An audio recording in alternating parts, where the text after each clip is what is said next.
Hello， 大家好，歡迎收睇無定向頻道，我係你哋嘅節目主持人一月君。首先好多謝大家嘅支持、訂閱同埋觀看。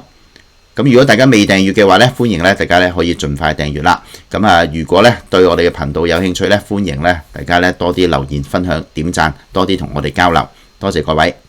好啦，今日咧想同大家講下一啲關於香港嘅嘢啦。咁就因為咧大家都知道啦嚇，呢個零禮拜咧，呢個香港咧簡直可以話進入呢一個咧最開心嘅時代，又可以話係最哀傷嘅時代，係咪啊？哀傷嘅就係嗰啲要出嚟話自己棄選啊，唔再連任嘅現任立法會議員啦，你見到佢咧就愁雲慘霧啊！但係另一方面咧，唔知點解咧，我見到咧坊間啊網民咧就唔知點解好開心，好似咧辦緊場喜事咁啊，即係播晒喜氣洋洋啊，準備開香檳咁啊！咁啊，香港進入一個咁矛盾嘅時代咧，咁我哋咧點樣睇呢件事咧？咁啊，今日同大家分享下啦。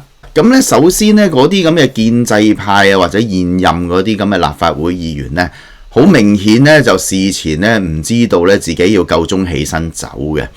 因為點解咧？我哋從兩方面都可以睇到啦。第一件事，我哋睇下葉劉嘅面口係咪啊？大家可能上網都見到啦。哇！葉劉個樣咧黑到咧嗰塊面咧想殺人咁，仲叫啲記者行開，唔好阻住我開會咁樣。OK， 咁啊基本上咧好明顯咧，佢事前梗係唔知道咁大鑊啦。佢仲諗住繼續中秋啊，發放一啲咧嗰啲老美圖啊嗰啲咧又老又美嗰啲圖咧，咁咧諗住咧繼續去競選噶嘛有啲網民都貼出嚟啊，發埋工作報告噶啦。其實佢已經好明顯，佢成個陣營佢個新民黨係諗住咧繼續咧去做嘅，包括佢自己我相信咧佢亦都係有心有力諗住咧繼續做。咁點知晴天霹靂，就咧喺呢個零兩個禮拜咧，突然間咧就要交人。嗱，你諗下呢樣嘢咧，佢事前一定唔知喎，係咪？即係如果我一早醫生話俾你聽，嗱，你咧癌症末期啊，你得翻6個月命啊，咁你去到6個月死嗰刻，你唔會，哎呀咁抵啊，仆街啦，死啦，點啊，黑晒面唔需要㗎，係咪？梗係無端端突然間就喺呢2個禮拜就話俾你聽，sorry 啊，你癌症末期啊，得翻2個禮拜命咁樣。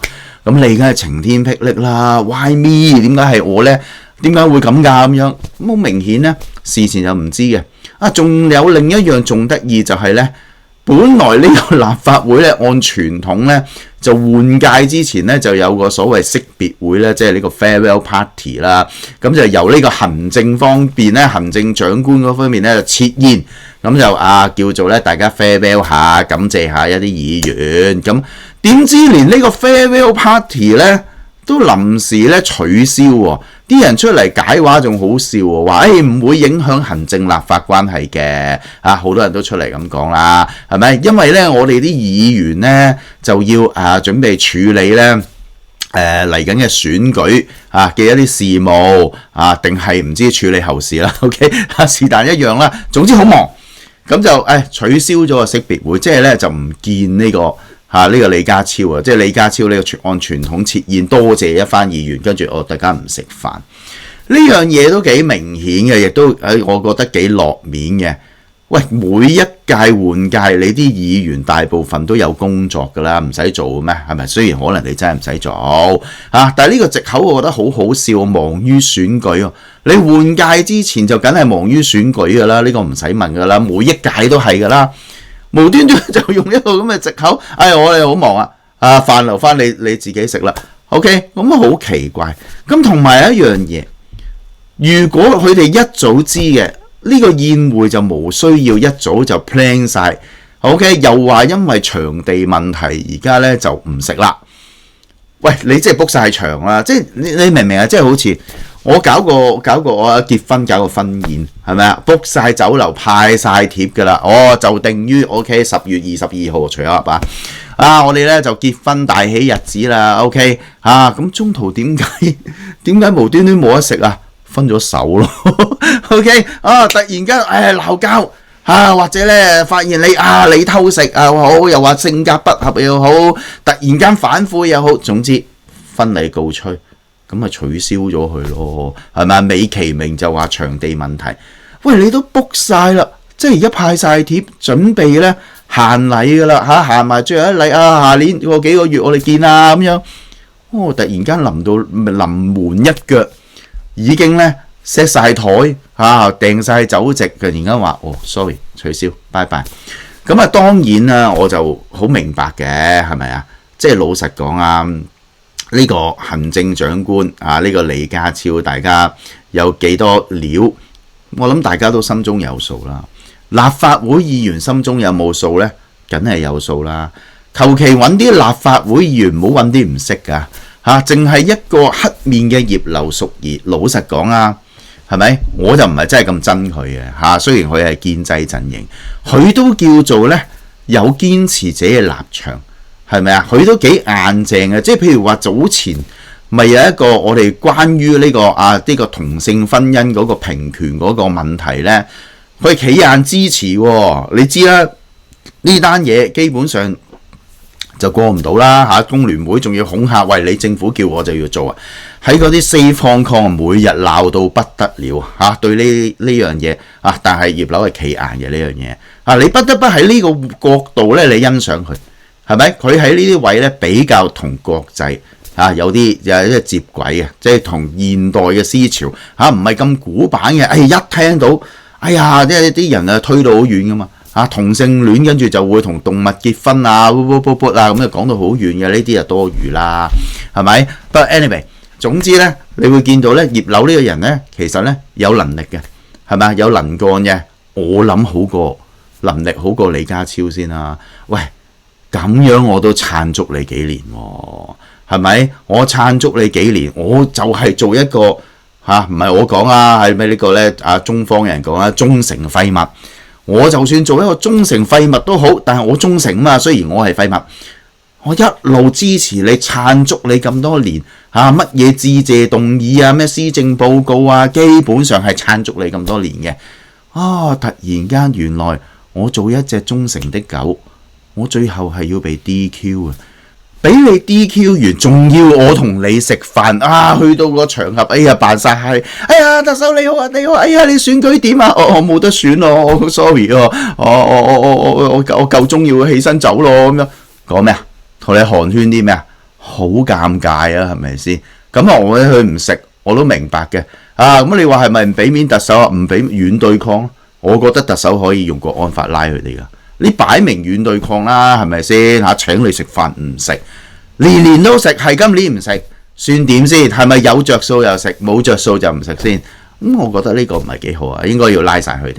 但係 anyway， 從呢兩件事我哋睇到呢班友事前唔知道自己癌症末期嘅，基本上唔知道自己要起身走嘅，好突然，所以咧先出現呢啲咧即係可以話令公眾咧唔知點解剝花生剝得好開心嘅一啲場面咯。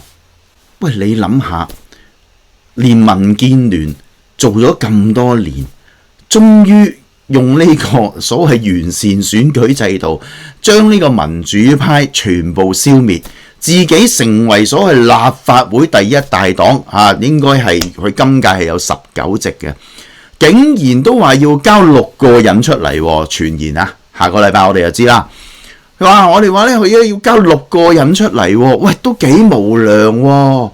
我撐到你咁，仲要我交人，我做咗咁多年，係咪啊？你話乜嘢我都贊同噶啦，係咪？有啲人講得好好啊，即係譬如佢譚耀宗陳克勤呢啲咧，基本上你話俾年青人上位，佢又話好。俾呢啲有資深嘅議員繼續留任，佢又話好啊，乜都話好噶啦，基本係乜都 say yes 嘅，但係都要交人。喂，你諗下嗰樣嘢幾慘啊！仲有人話有傳言話立法會咧近排咧就愁雲慘霧，甚至乎傳有人淚灑立法會啊！咁呢個就唔知真唔真啦。但愁雲慘霧我諗都幾係真噶啦，因為傳出嚟好多人都話唔想食嗰餐飯。喂，嗰餐飯仲啡咩啦？解胃酒啦，直頭係即係而家我哋睇得到啦。傳統嘅所謂親中陣營所謂建制派，其實佢嘅利用價值就係制衡民主派。OK， 因為所謂一國兩制，我哋要保留翻原本嘅制度，所以先會保留一個立法會，有議員，甚至乎有選舉。雖然呢個選舉係跛腳嘅 ，OK， 但係都叫做有一半議席真係市民投出嚟噶嘛。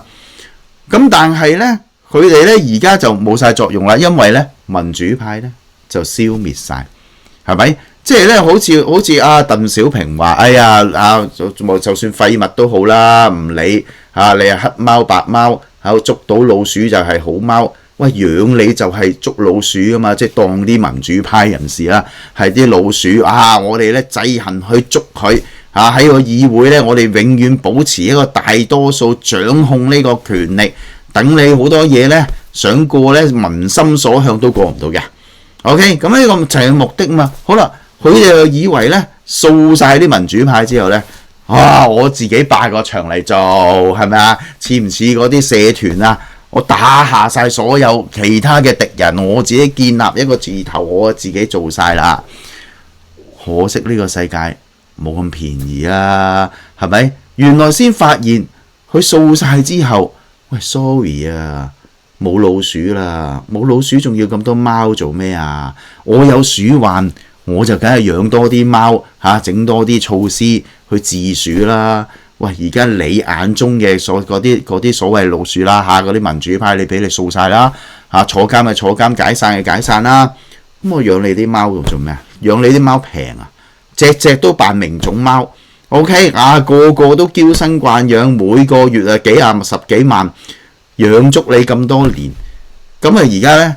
覺得咧，喂，又莫財啊！你知道錢又就嚟冇啦，我哋咧財赤啦，喂，仲養住你班友做乜嘢咧？係咪？咁好明顯咧，佢哋已經冇咗佢哋嘅制衡嘅功能。佢哋仲以為，咁我哋好啊，以後幾廿年都係我哋做啊，咩油水都撈晒啊！你又想啊？呢個世界冇老鼠，我仲養咁多貓做咩啊？養一兩隻得閒撚下去咁就算㗎啦。咁你話呢單嘢有冇先兆呢？其實你諗翻轉頭你可以話馬後炮啦，又唔係話馬後炮嘅，就係當中聯辦換人嗰一刻，其實都有先兆啦。只不過我哋冇諗過去玩到咁盡啫。大家都知道鄭雁雄係好鷹派嘅，講句嘢出嚟呢，好鬥爭嘅。咁所以呢，過去幾年呢，大家都知道呢，成日都提國安，好似呢成個香港呢好危險，聽日陸沉咁樣，乜嘢都係國安嘅，乜嘢都係同國安有關嘅。呢個鄭雁雄就係呢個鬥爭路線噶嘛。咁而家嗰班議員咪其實就係睇佢頭咯。就係佢帶住佢哋一路鬥爭晒啲民主派，鬥爭晒啲反對派，鬥爭晒啲嗰啲咁嘅反對嘅傳媒蘋果立場嗰啲咧，全部掃平晒，係咪啊？所以呢班人佢哋忠誠嘅對象，當初的確係鄭雁雄路線噶嘛。鄭雁雄走咗啦，換咗呢個周濟，係咪啊？一個咧都幾有少少神秘嘅人物我哋對佢咧好似咧所知又唔多。即係唔知佢咩葫蘆賣咩藥，但係總之就係呢個周濟咧，你從佢咧出嚟上任講嘢咧，佢好明顯係溫和啲嘅，冇咁戰狼嘅，一定係即係咧國安會提一句咯，係咪啊？講來講去咩經濟繁榮等等嗰啲咁嘅嘢咯，講埋啲好虛哎呀咩將發展民生嗰啲嘢，佢國安好少講嘅，你有冇留意啊？佢唔同鄭雁雄喎。係咪啊？又話成日又話由治及興哎呀，又話而家最好哎呀，終於香港似翻一個中國嘅城市啦。咁最後咪瀨嘢咯，係咪？咁而家呢，一轉咗個老細呢，原來呢個就係一部棋，準備呢就大換血嘅。只不過可能呢，冇人諗得到包括好多評論嘅意見，我相信呢，咩 KOL 我都好似冇乜聽過有人呢。會覺得會將連民建聯都要換走一啲人嗰啲最忠誠、最戰狼，OK， 嘢都愛國主義上身嗰啲呢，隨時都冇得撈。就算係能幹嘅，好似葉劉呢啲都冇得撈。其實呢個呢，就幾係呢，全世界都始料不及嘅喎。咁但係如果你從共產黨個黨性你了解佢嘅黨性嘅話呢，咁你話係唔係完全始料不及？我覺得又未必係嘅。共產黨最怕係乜嘢？咁多年就係組織。共產黨係好怕有組織、有團體、有民間團體呢啲咁嘅勢力。佢對呢啲嘢一樣好顧忌啊，係咪？你諗下，中國有冇呢啲咁嘅民間團體啊？你冇乜聽過喎。國際團體都要佢哋收皮啦，係咪啊？唔好話你試下走去我咧上去咧大陸咧組幾個黨組幾個關注團體關注大灣區生活團體，你試下去搞過幾個你啲愛國藍絲祖國好嘛？大灣區唔係都有啲唔好喎。早排咪有個咩住去完大灣區後悔嘅，咪翻落嚟嘅回流嘅。OK 你試下幾個呢啲咁嘅香港人上去深圳上去廣東搞個咁嘅團體，你睇下搞唔搞到？你搞到，你睇下俾唔俾人拉，睇下俾唔俾人警告啊？喂，由始至終你要明白，共產黨就係壟斷咗革命同團體噶嘛，只有佢呢個團體唔可以容許其他嘅團體。咁但係冇辦法你香港呢，當初呢咁一國兩制呢，咁你要保留噶嘛？如果唔係點啊？喂，1997年即刻抹面啊？唔會噶，係咪啊？其實就算去到2019年，佢都唔想抹噶但係最後冇辦法啦不過咧抹得好盡啦成個咧改頭換面啦。anyway， 總之佢就唔中意有民間嘅勢力。OK， 你以前嗰啲反對派已經係好麻煩噶啦，不過咧冇辦法，係咪香港有一個特殊地位，咁咪保留住佢先咯，冇乜影響咁咪算咯，我揾啲人制衡佢咯。好啦，而家冇晒。我要你啲我冇需要呢啲團體去制衡我，做咩要喺一個香港培植咁多民間團體嘅勢力呢？呢個係唔符合共產黨嘅黨性嘅。其實佢好怕一啲人聚眾，你有政黨，你其實就係一個聚眾，係咪你話唔係佢哋管得好嚴啊，即係有句說話啊嘛，山高皇帝遠。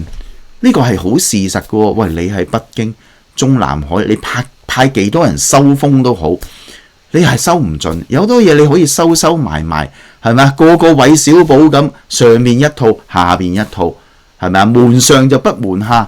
喂，佢背後嘅勢力或者背後擁有幾多民意，或者可以動員幾多人，其實共產黨係咪完全知道呢？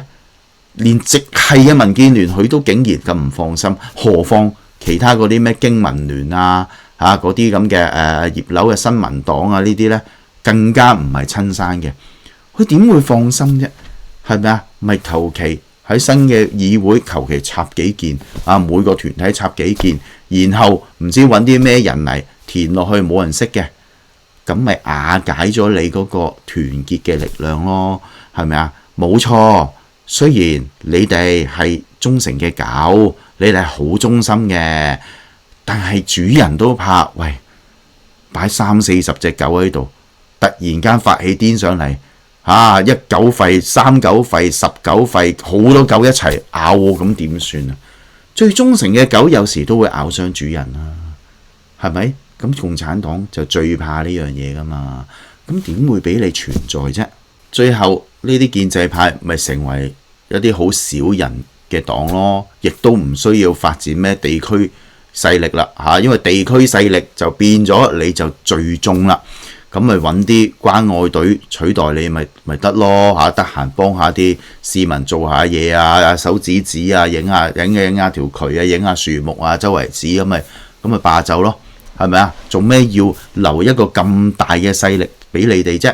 慢慢呢啲就會，我哋話呢啲政黨勢力就會大單啦，慢慢冇噶啦，可能呢，剩翻一啲好少嘅政黨，或者係一啲呢掛個名嘅啫，係咪啊？你話中國有冇團體？都有啲團體掛個名咯，你唔知佢做乜，冇實權嘅，佢唔可以出嚟動員任何嘢噶，係嘛？你記唔記得工聯會都曾經話，工聯會好明顯啦，自古以嚟已經係最忠心嘅一個共產黨嘅一個組織啦。佢想5·1出嚟遊行啊，都唔得啊！明唔明啊？喂，我代表工人噶嘛，5·1勞動節出嚟遊行又唔係有咩訴求，係咪？爭取下工人權益啫。有冇試過啊？呢幾年都唔得。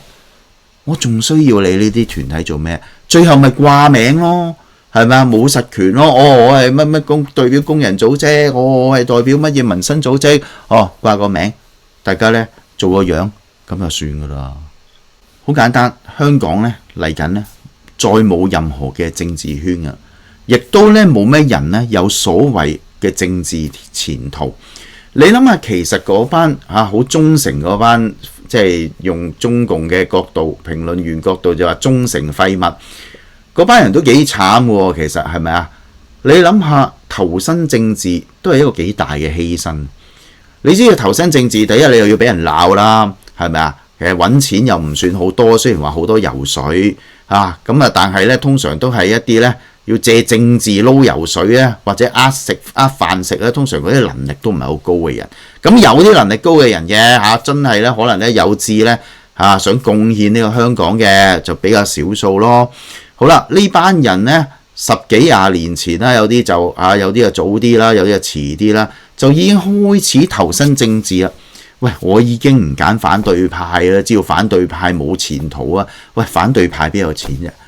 係咪啊？你中秋節派月餅派一個，人哋民建聯派一盒美心月餅，喂，你冇得比喎呢啲嘢咁我梗係，如果我想撈油水揾食，我梗係站嗰邊啦，站愛國嗰邊啦，入晒去站愛國嗰邊有咩啊？成日俾人鬧咯。成日俾人侮辱咯，成日俾人改圖咯，係咪成日都要面對呢啲咁嘅情況，基本上好似好有社會地位，但係喺民間呢，就覺得呢，哇，好討厭你啊！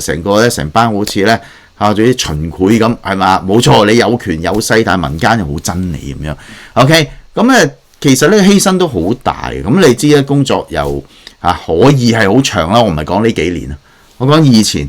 議會工作你可以好長啊，睇好多文件啦，係咪啊？你真係要有啲表現啦，因為你真係要面對選民噶嘛。以前唔係而家嘛。喂，你 hea 到咁都唔做，網絡精神病院嘅人都唔投你啦。咁你點都要做嘢噶，啱唔啱啊？好啦，投身咗政治，諗住前途而家一片光明啦，終於我哋統一江山啦。sorry 啊，唔需要你啦，你做個 condom 啦。你諗住投身政治，但係你最後變咗 condom， 咁你起身啦。最好笑，李家超仲話呼籲啲愛國愛港嘅人士呢，就積極參與呢個選舉喎。喂，豬肉在前，有咩下場你睇到噶啦？即係呢句嘢係咪應該？如果我哋講得清楚啲我將佢個解讀就係如果你有志投身 condom 嘅行列，請盡快報名參與立法會選舉，係咪應該係咁呢？係咪啊？你嗰班 condom 飯都唔同你食啊！你仲話要一齊咩？你仲話叫啲有志人士參與呢個選舉？唔好講笑啦！所以呢單嘢呢就好奇怪嘅大家都知呢個Safe Hong Kong 啦有啲人叫佢網絡精神病院啦，我久唔久都去睇下嘅。我發現對於好多人退選呢單嘢呢，冇乜人講喎，靜過太空喎。唔知係咪佢哋呢都突然間呢劑猛藥突然間都令佢哋哇刺激個大腦點解會咁㗎？自己都解唔通。喂，我想投個票啫，我幾中意嗰個立法會議員啫，嗰個乜乜乜乜，嗰個乜乜乜乜平時咩陳穎欣李梓敬鬧啲民主派黃絲鬧得好狠，我想投佢啫。原來都唔到你話事喎 ，sorry， 佢哋仲覺得自己係主人先好笑喎，成日話你投邊個話葉劉你嗰個同性婚姻嗰單嘢你投贊成我下一次呢就唔投你。你覺得自己可以揀嘅，原來而家有人幫你揀咗啦，係咪啊？唔使你去揀你冇得揀sorry， 唔該你翻你個精神病院嗰度繼續自嗨啦。所以成單嘢你都可以話好慘。雖然我見到唔知點解好多香港市民好似好開心咁呢個我唔係好理解啦但係 anyway 啦，我哋呢就都好期待下個禮拜嘅發展，就係究竟啲政黨要交幾個人頭出嚟呢？係咪啊？定係最後聖上大發慈悲，一個人頭都唔使交呢？會唔會呢？咁我相信就未必會啦。不過我哋呢就睇下啦，睇下下個禮拜仲有冇一啲即係好消息或者令人振奮嘅消息啦。OK， 咁最後呢，我要呢好嚴肅同大家宣佈一啲嘢嘅就即係呢幾日呢考慮好清楚呢，咁我就有個有啲新嘅諗法好似民建聯劉國勳咁突然間有啲新嘅諗法你諗下，即係佢之前諗住坐定粒六就係諗住連任噶啦，突然間話有啲新嘅諗法我都有啲新嘅諗法，就係呢，即係為咗我嘅家庭啦，同埋呢，我想呢將啲時間呢去研究下呢個所謂 condemnation 呢個現象即係而家呢個立法會呢個 condemnation 呢個你可以叫做condemn 化啦話咁或者點樣我哋可以幫下啲冇得連任嘅立法會議員研究下點樣 condemn 可以重用呢？咁我就想集中喺呢個研究，咁所以呢，我正式宣布呢，我呢世人都唔會參選立法會嘅。好啦，咁今日呢，我哋呢就即興覺得呢件事都我覺得幾有趣，咁同大家講下啦。咁好多謝大家睇到呢度，咁多謝大家嘅支持希望大家多多訂閱、留言、點讚、分享。咁我哋下次再會，拜拜各位。